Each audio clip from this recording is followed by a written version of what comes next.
জগৎপতি একবার কান পেতে শোনো, ওই বাচ্চে বাসি শুনতে পাচ্ছ? ওই শোনো, প্রাণের বান্ধব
গোপী, এই ঘরে তোমায় বন্ধ করে রাখলাম, ডাকো ডাকো তোমার জগৎপতিকে।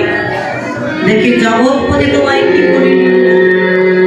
বাবা, বাহির জগতের ঘরের দুয়ার বন্ধ হলে কি হবে?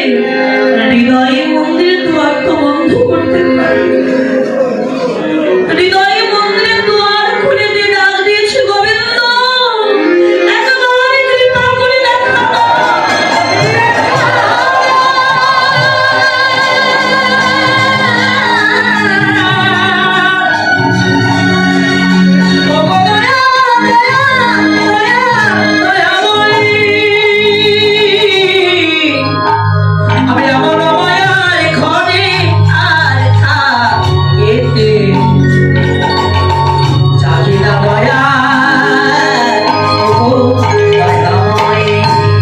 গোবিন্দ নিজে এসে গোপীর দেহ থেকে প্রাণ পাখিটাই নিয়ে গোবিন্দ পালিয়েছে, তার শুধু শূন্য খাঁচাটাই পড়ে আছে।